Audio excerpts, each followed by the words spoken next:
Hello, I'm Amara Jones, and today is Monday, May 11th. This is Caffeine TV, your daily news brief, here to take you through 3 headline numbers in just 3 minutes, giving you a different take on everything from housing policy to the Real Housewives. The first number up today is 42, as in 42 days. That's how long it's been since a new case of Ebola has occurred in Liberia, and that's why it's the first nation amongst the 3 countries which formed the epicenter of the epidemic in West Africa to be declared Ebola-free. That happened on Saturday, and that announcement was made by the head of the World Health Organization at a ceremony attended by the president of Liberia, Ellen Johnson Sirleaf. And when the pronouncement was made, everyone broke out in spontaneous applause and began to shake hands, a practice which had ended during the worst of the crisis because of its role in spreading the disease. Now, nearly 5,000 people in Liberia died from Ebola, but you'll remember, as we spoke about last year, there were some forecasts which put deaths in the hundreds of thousands by this time, and the only way that was prevented was by the dramatic intervention by the United States and other countries around the world who flooded the region with critical resources,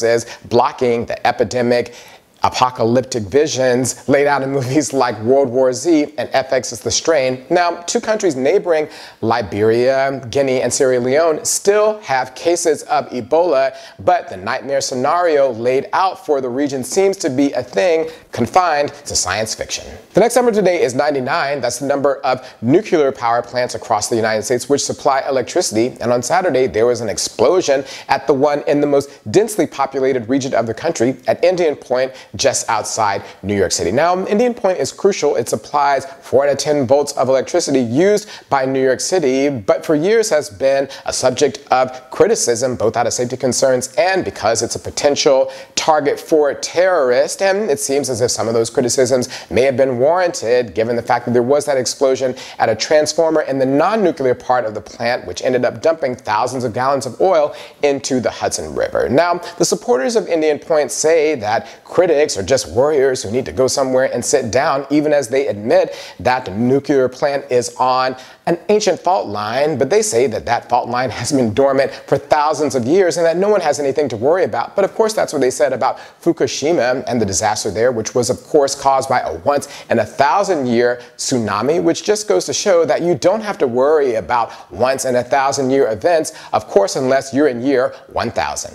The last number today is 5,000. That's the number of people who attended a surprise concert given by Prince in Baltimore yesterday, the Rally for Peace, in order to commemorate the death of Freddie Gray and the subsequent events in Baltimore. Now, the tickets, which range from $22 to nearly $500, according to the New York Times, a portion of their proceeds will be donated to local organizations dedicated to fighting for peace, which Prince spelled last night P-I-E-C-E. Now, for 3 hours, the Purple One went hard, backed by his band Third Eye Girl, and perhaps the highlight of the evening is when he called up local prosecutor Marilyn Mosby on the stage to sit on a couch and be serenaded by him. Both she and her husband were probably glad that he didn't end up going into a version of Darlin' Nikki. But the way in which Baltimore has burst into pop culture, as is evidenced by the concert and our public consciousness, shows that our concern for events going on there aren't going anywhere anytime soon.